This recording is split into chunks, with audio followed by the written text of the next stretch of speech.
You see this guy here staring back at you? Yeah? That's your toughest opponent. Every time you get into the ring, that's who you're going against. I believe that in boxing, and I do believe that in life. You like your current state enough that you like the pain of change thing. But like, you're not in enough pain. And I've said that to plenty of people who speak, and someone's like, how do I get motivated? I'm like, you're not gonna get motivated. Like, you have to hate. For me, I'm like, I automatically go there. I'm like, you have to hate something. Like, for me, I just hated my current existence. And so for me, that was powerful enough to get me out. At some point, everything's gonna go south on you. Everything's gonna go south, and you're gonna say, this is it. This is how I end. Now, you can either accept that, or you can get to work. That's all it is. You just begin. You do the math, you solve one problem, then you solve the next one. The masculine youth have the worst life. I would argue that young men today have a worse life than even young women. They have all of their own problems. I'm not saying their problems don't exist. But for the average young man today, women expect him to be a millionaire at 20, which he isn't. Nobody gives a shit about his opinion at all. He can kill himself, nobody cares. He isn't born with any innate value because he's not beautiful like a woman is. So he has to build himself from the ground up. He has no teachers in any way. No one really to teach him. There's people like us on the internet, fine, but everyone around him is going to convince him that we're bad people. Everything he's being told in regards to his natural feelings, his natural instincts and inclinations, he's being told makes him a bad person, makes him toxic for feeling like a man in any way. It's very hard to be a young man today, and they feel disenfranchised with the system. So they find solutions. The human mind looks for solutions. They start listening to me and they go, oh, I feel better if I do this. I feel better if I go to the gym. I feel better if I start to take responsibility and take accountability. And I feel better if I'm not afraid of pain anymore. I feel better if I'm not afraid of suffering. I feel better if I understand that I'm supposed to suffer. That's what's gonna make me the best person that I could possibly be.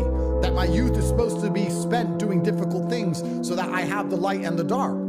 They find me and they start to feel a certain way about it, and then they reject the matrix programming. Unchosen suffering is going to happen in life. Mm-hmm. Your parents are going to pass away, loved ones are going to die, your relationships are going to break down, your body is going to fail you, you're going to become ill or sick or destitute. Things are going to happen that you have no control over. And the only way that you can prepare yourself for unchosen suffering is with chosen suffering. Right. You can elect to put yourself into a position to become a stronger alloy of whatever the metal is that you're made of. And by purposefully choosing difficult things, you will armor yourself against that situation. It's still gonna suck. But think about how much more fragile you would be if you hadn't overcome all of this stuff. Don't ever be ashamed of anything you've done in your life. Face it, fix it, make it better. We are humans. But then again, if you always think that we're humans, you will always just be a human and always make the same mistakes. You must take this knowledge that you learn from all this knowledge. So I'm just trying to give people that strength to go in the archives of your life. Because while you're probably up, it's probably something happened to you in your life. Go through the archives, dig it up, study it, and then use it for yourself. Manifesting is real.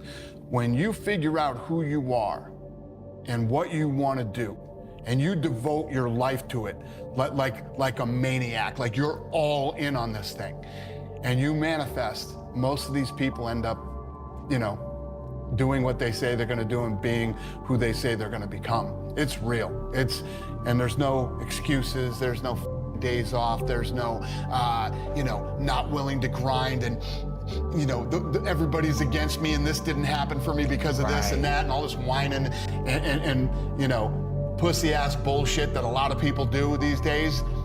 It's these people who dive in and they're hardcore and they're focused and they know what they want, they know who they are, and they lay out these short-term goals and this roadmap on how to get there. Most of those people make it. Life is a crazy roller coaster, especially this life, so we've ups, we've downs, but I find I'm at my best when I set out, when I say and when I must do something and I know I must do it and I do it, I execute it. We're not men because we face the battle and we get immediately victory every time a battle comes up. We're men because we face the battle and we stay in the battle when we feel like we're losing and we feel like we're getting beat up. But we stay in there and we keep fighting and we plant our feet and we say, until death do I part. This is me, and I will fight this battle, regardless of what the battle is. I'm a big believer that you should only listen to somebody or take advice from people who have bigger dreams for your life than you do.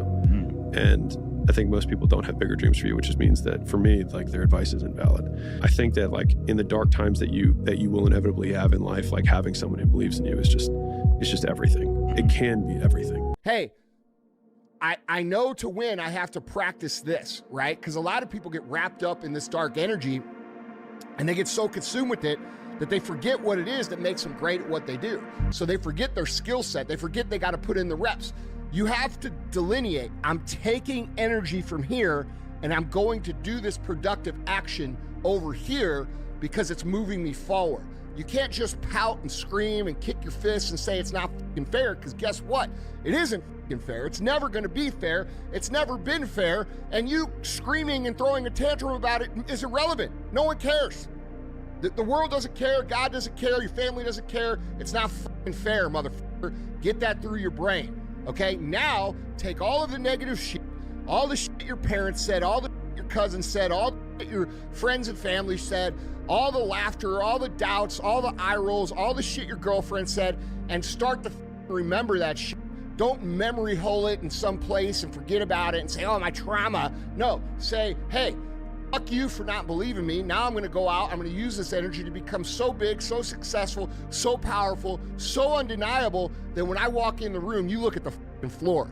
That's what you wanna be. Your life was basically the perfect grounds for training for where you need to go in your life.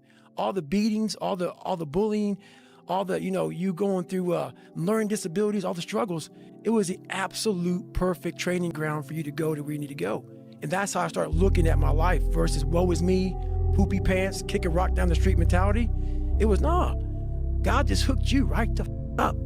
You gotta be willing to do the work. You can speak about it all day. The easiest thing in the world to do is to complain, blame, and quit and settle. That's the easiest thing in the world to do. But it takes real work to deconstruct and to reconstruct the thought process and the mindset of an individual when they're trying to change something. That's why I always say to people, what's more important, what we acquire or who we become, right? What's more important, what we acquire or who we become? Materialistic, superficial, it's cool. But the people that we become, the thoughts we think, the words we speak, that's something that's gonna travel with us forever.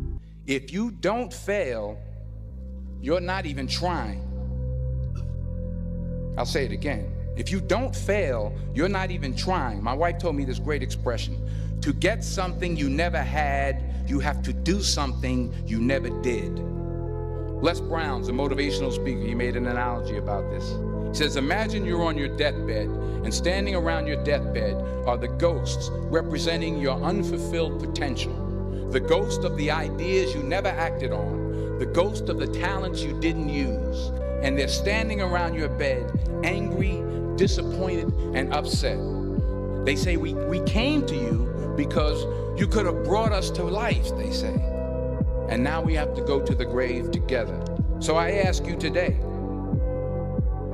how many ghosts are going to be around your bed when your time comes? And you're going to fail, and you're going to fail, and you're going to fail, and you're going to fail, and then you're going to win. And that's life. Life without those challenges, it's just existence. Don't just exist. Go live. Eventually, inaction will cost you. Just get up, move towards that challenge, whatever that challenge is. Move towards that challenge and go attack it. And you may be successful and you may not be successful, but you will be better. Don't let life stop you from living life. All that you feel, all that you're carrying, all that you've seen, all that you've heard, all that you've been exposed to, all of those experiences, they are all very, very real.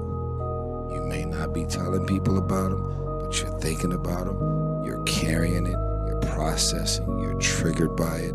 It's all still there. But do yourself a favor. You're out running on a track, working out, and you start talking to yourself saying, man, my knee is really sore right now. maybe I'm doing too much. Maybe I need to back off. You know, man, my lungs are burning. Maybe I can just slow down here. I'll do like an extra 2 sets tomorrow. You know, it'll be okay. Yeah. Right? That sort of stuff. Yes. Like that stuff's dangerous. Yes. And that's, you just gotta say, you know what? I'm not negotiating with myself. Yeah.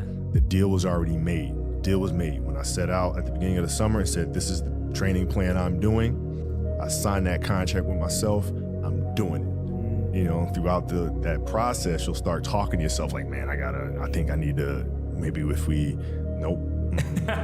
No, this is non-negotiable. Yeah, non-negotiable. What makes it hard is your lack of belief that it can happen for you. The fact of it is, though, it's very doable. See, but you got to change, though. If you keep doing what you've been doing, you're going to keep getting what you've been getting. So if you're at a place in your life and you ain't happy with it, you have to change some things. But you have to make a conscientious decision that you're going to change. Perfection does not exist. I do firmly stand on that and believe that. Absolutely. It doesn't exist, man. You should try your hardest to get things right. In moments where you got them wrong, figure out how to never get them wrong again. That's the world of compromise. That's the world of growth. That's the world of evolvement. Everything worthwhile is uphill. And today's word is uphill. You see, every dream that you've ever had, it's all uphill. If you have a great relationship with somebody, you had to work on it. It's uphill. If you've built a wonderful business, guess what? It was uphill. If you've made the right decisions, they're not easy, are they? It's uphill. And the only way that you can go uphill is to be intentional. Nobody ever accidentally went uphill. You've never talked to a successful person and said, how did you get to the top of the mountain? And then look at you and say, I have no idea. If they're at the top of the mountain, they know how they got there. Because they had to have effort. It took energy. It took time. Everything worthwhile is uphill.